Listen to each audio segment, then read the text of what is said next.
परमेश्वर पिता का और उसके पुत्र हमारे उद्धारकर्ता प्रभु यीशु मसीह का धन्यवाद हो।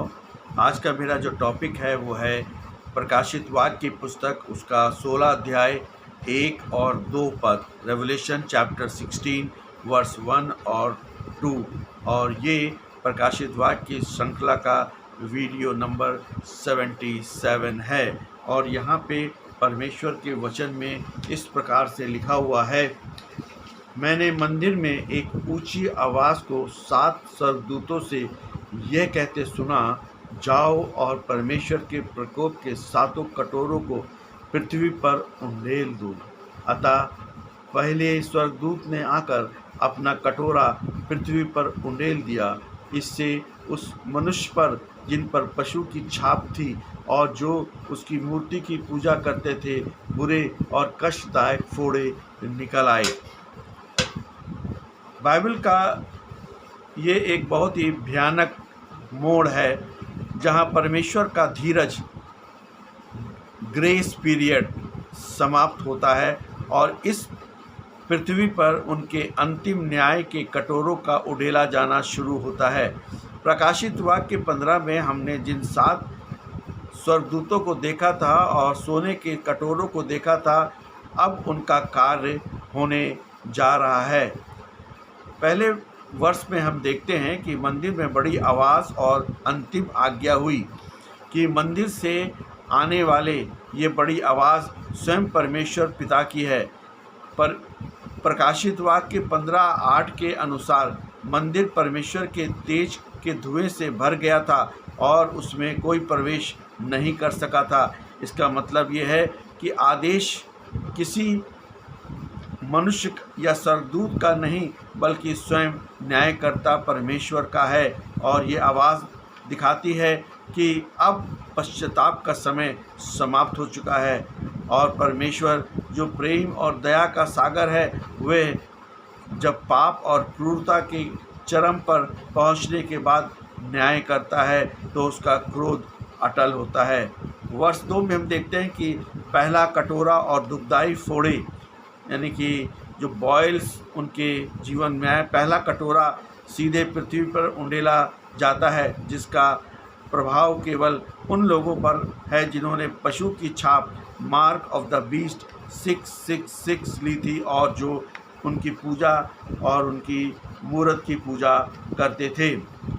आत्मिक रूप से ये फोड़े इस बात का प्रतीक है कि आत्मिक सड़न और गंदगी, पाप मसीह का विरोध है, उन लोगों के दिलों के अंदर थी। वे अब शारीरिक रूप से घिनौने और दर्दनाक फोड़ों के रूप में बाहर आ गई। परमेश्वर अपने लोगों की सुरक्षा करता है। ध्यान देने योग्य बात यह है कि यह विपत्ति परमेश्वर के सच्चे और वफादार चुने हुए लोगों पर नहीं आती है। ये न्याय केवल विरोधियों के लिए है। ऐतिहासिक तथ्य यह है कि मिस्र की छठी विपत्ति, ये घटना निर्गमन की पुस्तक उसका 9 अध्याय 8 से 11 की याद दिलाता है, जहां मूसा ने हवा में राख उड़ाई थी और मिस्र के राजा फिरौन और उसके जादूगरों की पूरी प्रजा पर फोड़े निकल आए थे। और जिससे फिरौन ने इस्राएलियों पर जुल्म किया था, उसी तरह अंत के दिनों में मसीह विरोधी विश्वासियों पर जुल्म करेगा और उसे मिस्र जैसा दंड भुगतना पड़ेगा। रोमी साम्राज्य और सम्राट की पूजा 95 एडी में रोमी सम्राट स्वयं को ईश्वर घोषित करते थे। जो लोग सम्राट की मूर्ति के आगे धूप नहीं जलाते थे, उन्हें आर्थिक रूप से कंगाल कर दिया जाता था या उन्हें मार दिया जाता था। ये पशु की छाप का शुरू का रूप है। यूहन्ना यहाँ मसीहों को समझा रहे हैं कि जो लोग सांसारिक फायदे के लिए सम्राट या पशु के आगे झुकेंगे, उनका अंत कितना दर्दनाक होगा। चिकित्सीय और शारीरिक संदर्भ ये है कि मूल यूनानी नए नियम में फोड़े के लिए हेलकोस शब्द का प्रयोग किया गया है, जिसका अर्थ होता है ऐसे अल्सर और घाव जो लगातार रिश्ते रहते हैं, जिनमें भयानक जलन होती है। इतिहास गवाह है कि प्राचीन काल में रोमी सेना और राजा कई बार ऐसी महामारियों जैसे प्लेग या चेचक से नष्ट हुए, जिन्हें वे देवता का प्रकोप मानते थे। मुख्य आत्मिक सीख यहाँ पर इस प्रकार से है कि समझौता करने की भारी कीमत हमें चुकानी पड़ सकती है। अंत के दिनों में पशु की छाप लेना लोगों को बहुत आसान और आर्थिक रूप से फ़ायदेमंद लगेगा, क्योंकि इसके बिना कोई खरीद बिक्री नहीं कर पाएगा। लेकिन ये वचन चेतावनी देता है कि संसार से मिलने वाला क्षणिक आराम परमेश्वर के शाश्वत और शारीरिक न्याय के सामने कुछ भी नहीं। परमेश्वर का न्याय पक्षपाती नहीं है, ये न्याय बहुत ही सटीक है।